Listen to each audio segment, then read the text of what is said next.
Edward L. Bernays, 100 years old today.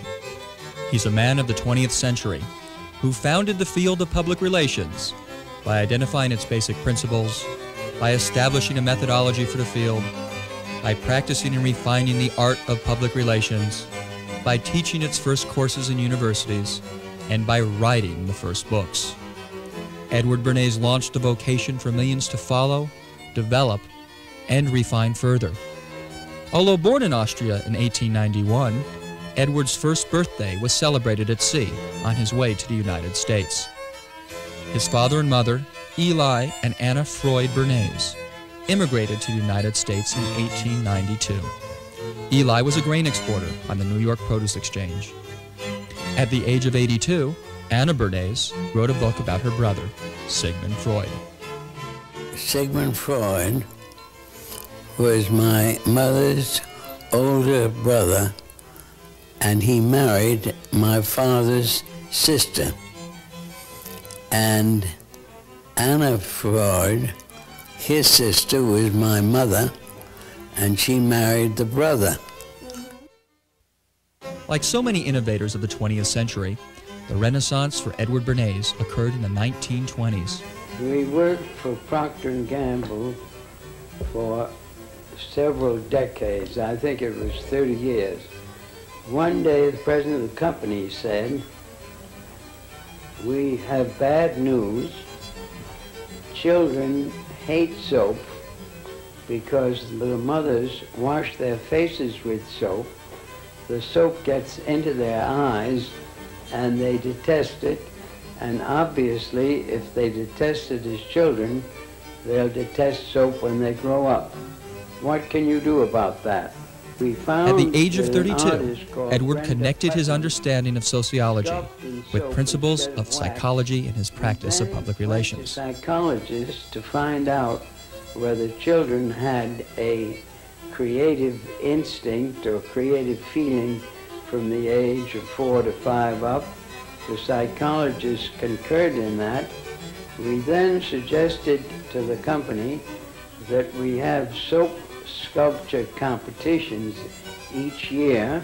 Within a year's time, 23 million children in the public schools were sculpting in ivory soap and loving it, and ivory soap and Procter & Gamble are still profiting from it, and so is the society, because cleanliness is indeed next to godliness.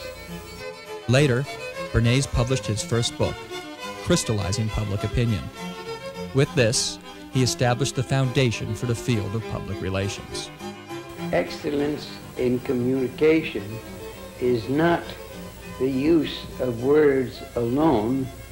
It is establishing action that will be more meaningful than words. Actions speak louder than words.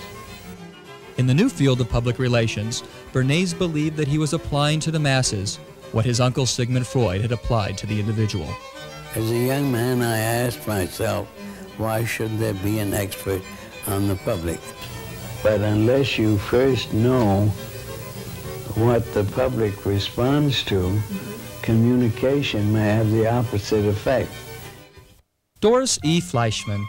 Bernays wrote that she was a beautiful, intelligent, charming, and ingenious woman. She worked as a co-partner with Edward all her life. But in her own right, her career flourished with 4 books, 5 chapters, and over 90 articles. 2 of Doris's books were about women, including the first book on careers for women. Doris and Edward married in 1922 and raised 2 children, Doris and Anne. Is there anything in your life you would change? The thing I would have changed is that I would have wanted my wife to outlive me. For Edward and Doris, along with the publications, came the events and the clients. The Lights Golden Jubilee celebration. Edward was called in by General Electric to celebrate the 50th anniversary of the invention of the light bulb by Thomas Edison. Bernays applied the Godhead symbol idea by suggesting that the event be centered around Thomas Edison. He presented Edison as the father figure, who brought light to the night around the world. After that, the clients and the events continued for over 50 years.